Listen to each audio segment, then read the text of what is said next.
This part of the lecture, we will cover on hedging with the FKB3. So basically, as we have learned before this, there are two types of hedging, which is anticipatory hedging and also covering current position. In this case, we are looking on the example of anticipatory hedging from borrower and lender side. As the borrower, you might want to lock into a certain borrowing rate if you are expecting to borrow sometimes in the future.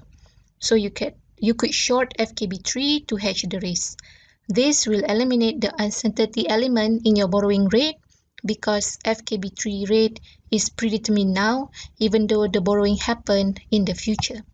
From the lender side, you might want to protect your interest income if you are going to lend out money in the future. You might want to long FKB3 in this case. This will allow you to fix the lending rate now and eliminate the element of uncertainty in the interest rate movement. If you look, for example, here, the borrower planned to borrow in 3 months' time. So he could do this by waiting for 3 months and borrow at the spot rate CLIBOR plus 2%.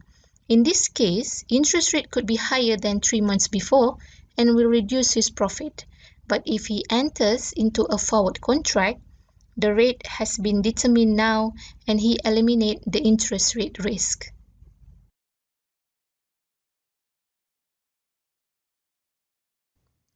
Let's now look at the example of borrower. So assume that now it is June 25th and you will take a loan in September. So in 3 months' time, you are going to take a loan. So the following quotations are available. So the 3 months CLIBOR is 7%, which is the spot rate.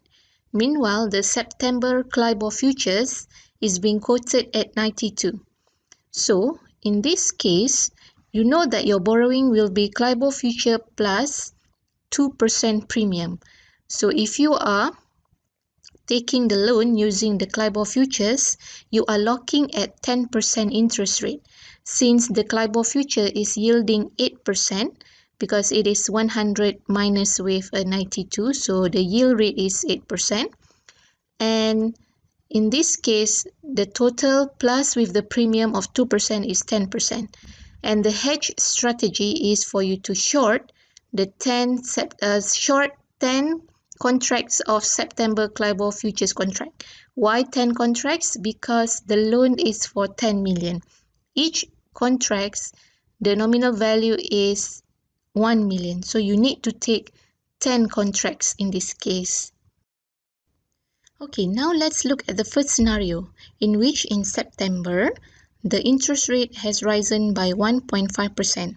So now the CLIBOR rate has become 8.5%, which is 7 plus with 1.5%. So the September CLIBOR futures will be quoted at 91.50. So the results of the hedge is, so the profit from the future, since this is short future, which is 92 minus 91.5 times with 25 and then times with 100, and then you have to multiply it with 10 contracts, so it is 12,500.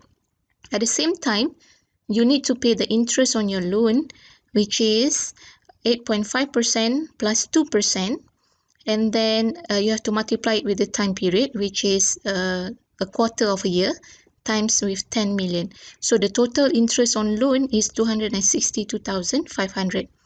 So the net interest cost would be the interest on loan plus, and then you reduce it with the profit from the futures that you get.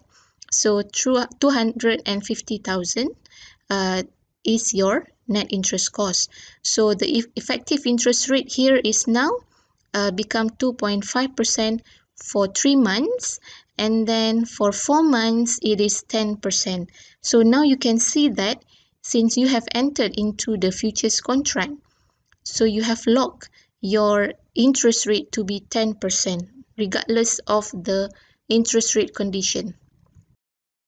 Just now we have looked at the impact of the borrowing rates when interest rate rise to 1.5%.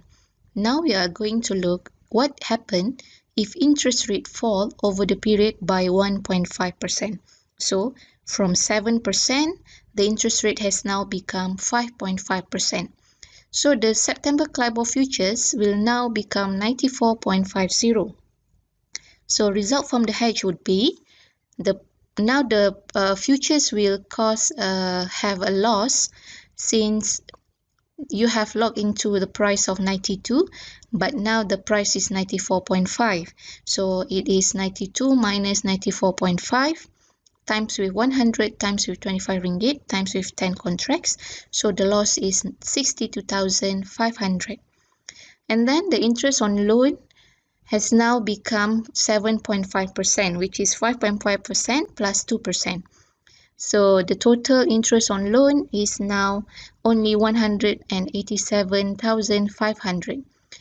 But in this case, the net interest cost would be 187,500, and then plus with the loss from the futures, which is 62,500, now it become 250,000, the same as before.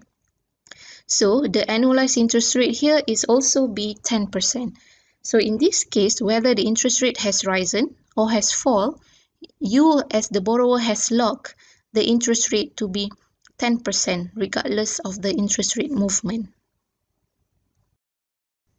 Even though in the second scenario, the borrower would be better off if he did not enter into the futures contract as the borrowing rate is lower, but you have to remember that the whole idea here is to hedge against interest rate movement risk, in which you have already fixed a borrowing rate in June, even though the loan is taken in September. With this hedge, you don't have to worry about the interest rate movement as the rate has been fixed earlier. Now, take some time to look at this example. This is now from the lender point of view. So, in this case, the hedge strategy would be to long 10 September CLIBOR's futures contract. Pause the video and try to look at this example. You will see that the interest income here will become fixed, no matter how the interest rate would be in 3 months' time.